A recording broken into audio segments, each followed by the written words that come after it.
Chapter 6, Climate. Climate has a great influence on the occupations such as agriculture, human health, etc. Hence, the study of climate is very important. We say it was cold in the morning and hot in the afternoon. This is called atmospherical condition, which changes from time to time. This is known as weather. It changes due to temperature, winds, humidity, clouds, etc. The long-term average condition of the weather is known as climate of the particular region. Now we'll see the elements of weather.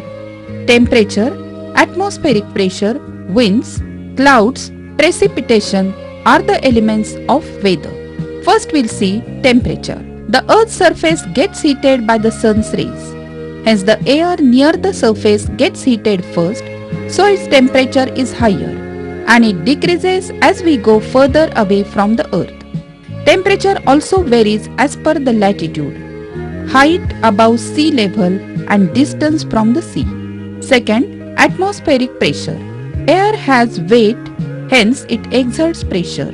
The upper layers of the atmosphere exert pressure on the lowest layers. It increases the density of air. The atmospheric pressure is measured by a barometer and the unit of measurement is millibar. 3.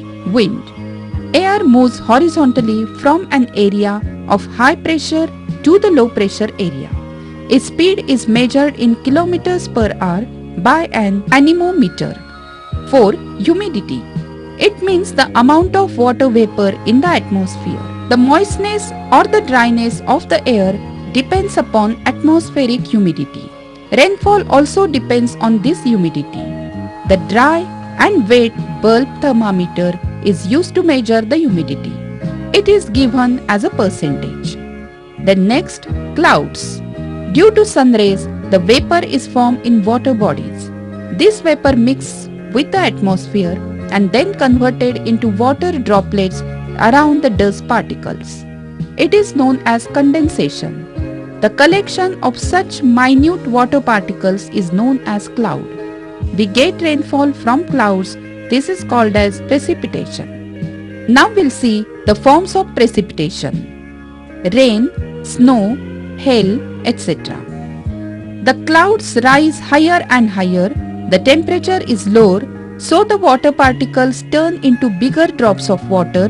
They are heavier than the air, hence they fall to the earth as rain. Rainfall is measured in millimeters. Secondly, cloud burst. It is a form of precipitation. When the upward winds cannot hold the weight of the clouds, sudden heavy downpour along with the large hailstones is known as cloud burst. This happens in mountainous region as Himachal Pradesh and Uttaranchal in India. Then is hail. When the water particles are pushed upward by strong winds, they freeze. Hence the drops of water become big, heavy and solid. They are known as hailstones, and this is hail. Then is snowfall. When the temperature is down, the water particles in the air turn into ice particles, and when they fall on the earth, it is known as snowfall.